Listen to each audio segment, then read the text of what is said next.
going to take it back to Wendy just a little bit, and that's how we're going to finish out the evening. And I'm just amazed how she continues to have such an impact on our life, even though she left us much too soon. She would have been so proud at the turnout tonight, all of you being here in her memory. And I tell you, she was a special lady. In that last picture that they showed with the two of us, it was a thank you to all of our volunteers for all of the great work that they had done in 2010. And we held it at Seven Flags in Des Moines, and she was such a joy, and she worked so hard, and she was so resourceful. She didn't have a driver's license, and she didn't miss out on anything, nothing. And so I was so pleased when I saw her there, and when we went out before we left, and we were in our poodle skirt and our 50s theme, and she was standing there, and she wanted one last picture in front of that T-Bird, and then she kept eyeing that car. And before she left, she was really wanting to ride in that car. Awful bad. And by golly, she got it done. She got it done. I know the governor and I was getting ready to leave. We were still running at that time, but anyway, and I looked back, and there she was, sitting in that car, and he was taking her around that Seven Flags parking lot, and she was having a ball. So it was a beautiful video and such a tribute, and I got to know Wendy really shortly after I was chosen by Governor Branstad to be his running mate in June of 2010. And you know, as candidates, as you can attest to, Matt and Sam, and you get to travel all over the state, meeting thousands and thousands of Iowans each year. But there was something about Wendy that really made her stick out from the rest. I loved when I would walk in. You saw me several times hugging her or bending down and talking to her, because she was always the first person at the door, ready to greet you, tell you what all she'd been doing, what she was working on. She loved talking about current events, or about discussing which presidential candidate she thought we should really get behind and go for. So she wanted to give her opinion, and she wanted you to wanted to hear yours also. And by golly, what she lacked in height, she made up for in heart and determination, kindness and generosity. I always felt really bad when I wore my really high heels to that campaign, because, you know, we were doing this a lot. She was standing proud. So many of you know Wendy wasn't just an all-star volunteer for Republican politics. She also volunteered in her community. In fact, the days she volunteered at the hospital, I think, were the only days that she didn't make it into the Victory office before it even opened. It was the determination that Wendy exhibited that was so, so inspiring.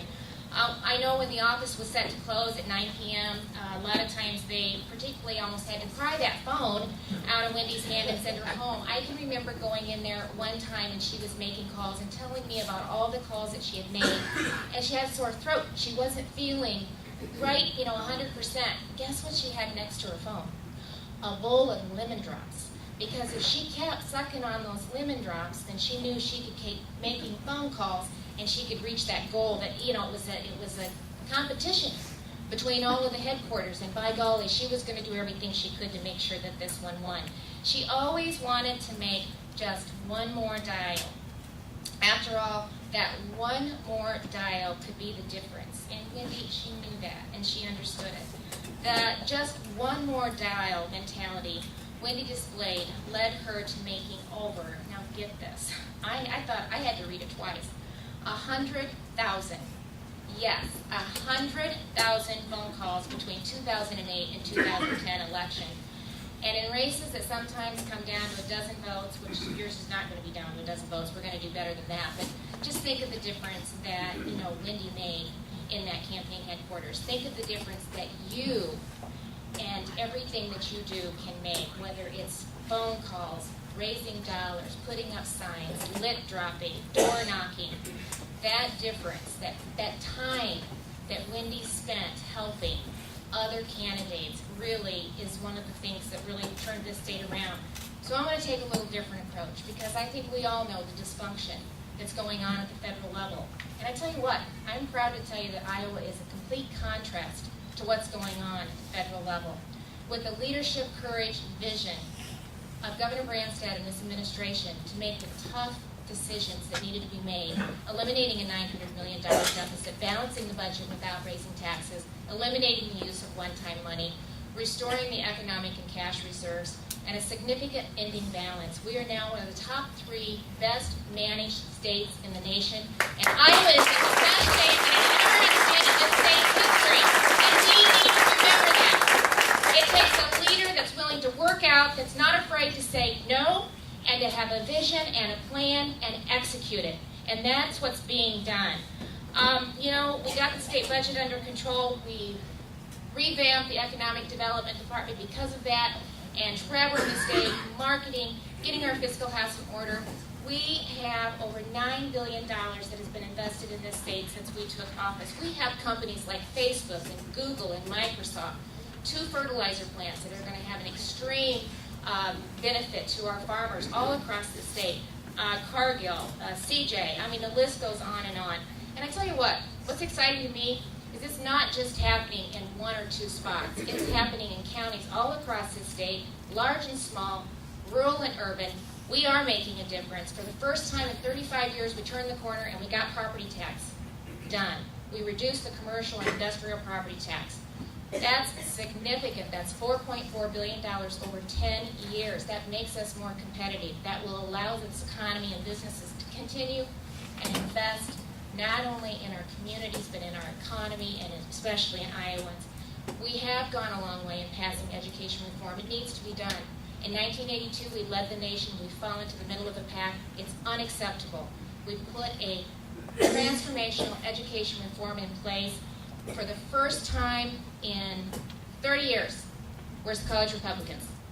There will be no increase in Iowa students that are attending our universities, and we're going to come back and we're going to do it again next year.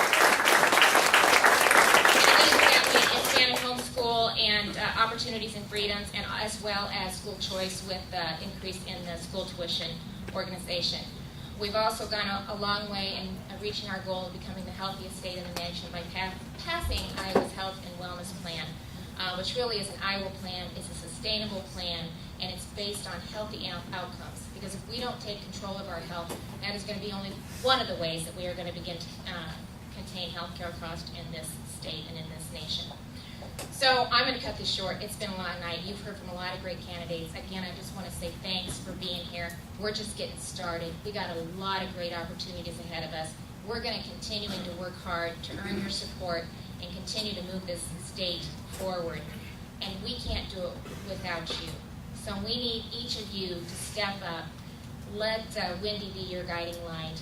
Emulate her. Help us get this done. Be a part of this process. Make sure that we elect Jeremy, Mary Mosman, Secretary Schultz.